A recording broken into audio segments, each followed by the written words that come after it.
James, Ethan, and 5 of my childhood pals surrounding me while I was growing up in Canada. Michael. Sophie and CLA had been by my side since elementary school, each one playing a different role in my life. We built our little universe bike rides through autumn leaves, snowball fights in winter late-night study sessions, and endless conversations about our dreams. But James was different from the beginning. There was an unspoken understanding between us. He wasn't just my best friend. He was the one who could finish my sentences, the one whose presence made everything feel right as we got older. That connection deepened into something neither of us had planned by the time we turned 20. It was clear to everyone, James and I were in love. First, everything felt effortless. He knew how to make me laugh even when I didn't want to, and I could sense his emotions before he even spoke. Our relationship was built on a foundation of trust and history, something most couples spend years trying to create. But there was something I hadn't fully realized about myself, something that would later challenge everything we had. I wasn't the type of person who could find happiness by depending solely on one person. Not because James wasn't sufficient, but rather because other people satisfied different aspects of me. Sophie understood me better than anyone else, always knowing exactly what to say when I was overwhelmed, and Claire, with her quiet strength, was the person I turned to when I needed comfort. I also loved having in-depth conversations with Ethan, where we could talk for hours about philosophy and life. I craved Michael's adventurous spirit, the way he could turn the most ordinary day into something exciting. We were happy together, but I was unaware of the subtle ways he began to change. He was still kind and considerate, but when I mentioned my other friends, there was hesitancy in his eyes. It wasn't jealousy in the typical sense. He never asked me to stop seeing them or made me feel bad for hanging out with them, but there was an unspoken hint that he wished he could be all of them at once. I first noticed the shift during a dinner date. Michael and I had been discussing a simple hiking trip we had planned for the weekend, something we had done for years. James listened and nodded when appropriate, but his responses felt distant. "That sounds fun," he said, finally pushing his food around on his plate. I smiled, trying to lighten the mood, and for a brief moment, I saw the struggle there. Maybe I didn't think much of it at the time, but the weeks that followed were filled with more of these moments, small silences, unfinished thoughts, and the way he hesitated before asking me how my day was. He never complained or told me to change, but I could sense something shifting beneath the surface. One night, as we lay in bed, he finally expressed what had been bothering him. "Lydia." He spoke calmly and measuredly, asking whether you ever felt inadequate or unsure of yourself. He exhaled and stared at the ceiling as I turned to him, perplexed. "I could see how you were with them, Michael, and everyone else. You lit up in a different manner, and I know you loved me, but I feel like I merely contributed to your happiness." I softly squeezed his hand as I reached for it, James. James saw it differently. He wanted to be everything to me, and I unintentionally made him feel that he wasn't.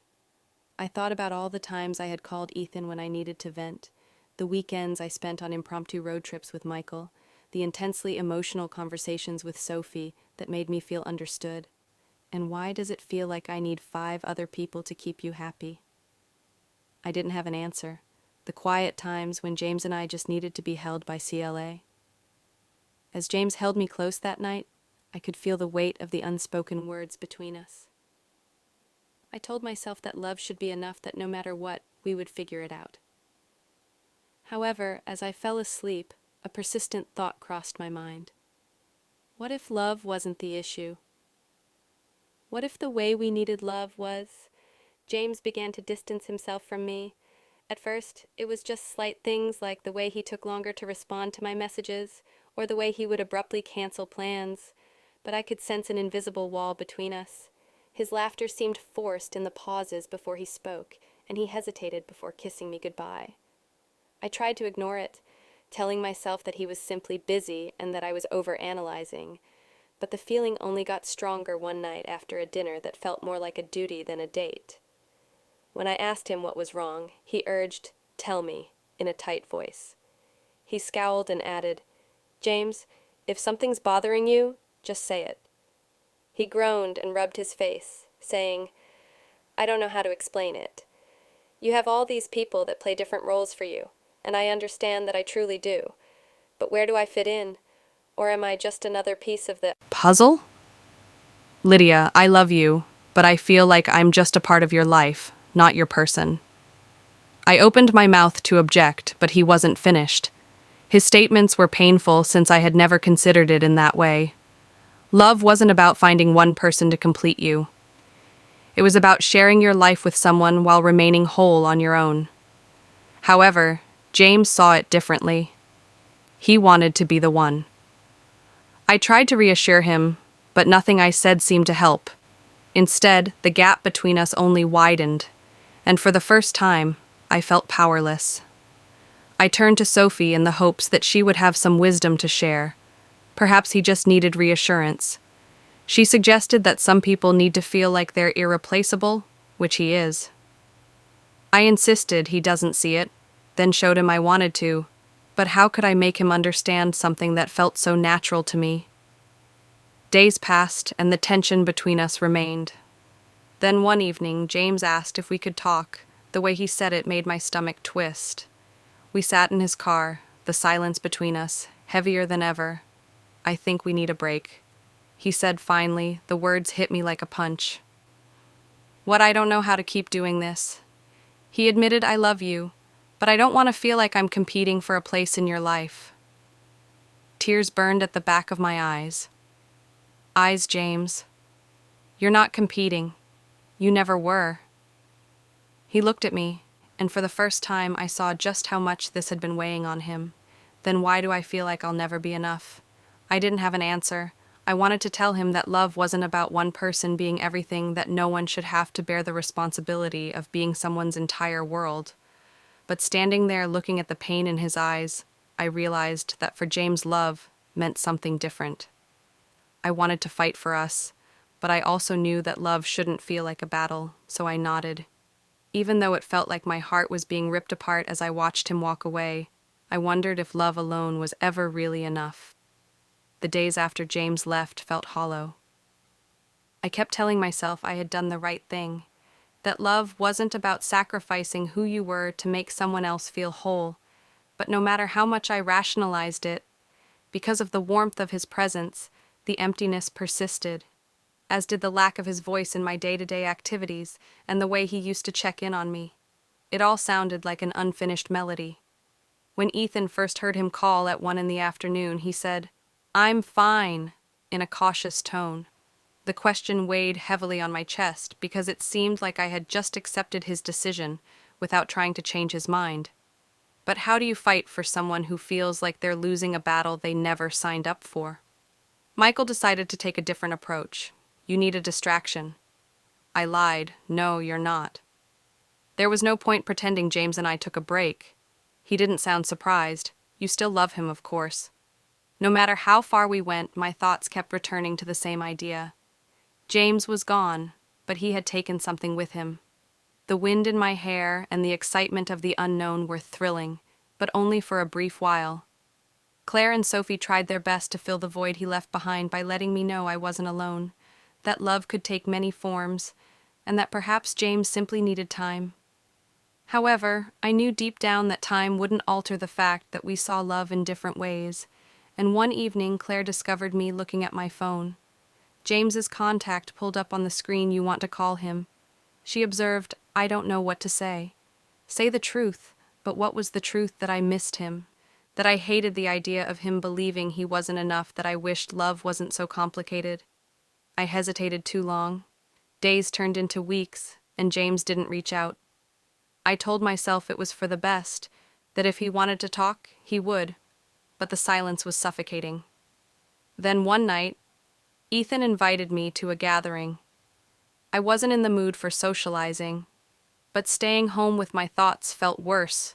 When I arrived, the last person I expected to see was James. He looked good, too good, like he had moved on effortlessly. But when our eyes met, there was something there, something unspoken, a flicker of the connection we once had. I forced myself to act normal. Even as my heart pounded, we made small talk, careful and polite, like strangers trying to find their footing. but underneath it all, I could feel the weight of everything we hadn't said. Then he asked, "Are you happy?" The question caught me off guard. I should have said yes, but the words wouldn't come. Instead, I asked, "Are you?" He hesitated. I don't know, neither of us did, and maybe that was the real problem. The evening concluded without any resolution. I expected to feel relieved or even accepted as James and I said our goodbyes, but instead I kept replaying our brief conversation in my mind, the way he hesitated before answering, the look in his eyes when he asked if I was happy, and the fact that he wasn't as okay as he wanted me to believe. It was Ethan who first said, "I already knew you're not over him. It's not that simple." Michael was more direct, so I said, "Fix it." But James and I had already tried, and it had left us here. Now Sophie was the one who helped me realize that despite what you may have thought, this was never about love. Rather, it was about realizing that she was correct.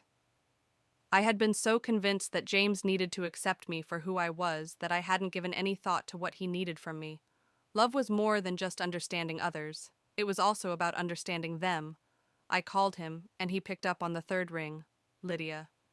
Just hearing his voice made me feel so strongly. "Could we talk?" He hesitated. "Are you sure that's a good idea?" He looked worn out, as if he had been carrying the same burden as me. "I never wanted you to feel inadequate, so I said that was never true." I know he admitted, but that doesn't change how it felt. I took a deep breath and realized that you were right. I do need other people in my life, but that doesn't mean I needed them instead of you. It just means I needed them differently. I don't know, but I must say something. We met at a small cafe, and the air between us was charged with everything we hadn't spoken. He nodded slowly. "Lydia, I do not wish to be merely another aspect of your life." James held my hand tighter, and I knew we had finally found our way back. I wanted to be your person, so I reached for his hand, and for the first time in weeks, he didn't pull away. "I just needed to learn how to show you that love wasn't about finding someone who made you whole, but rather about choosing someone every day and making sure they knew they were enough."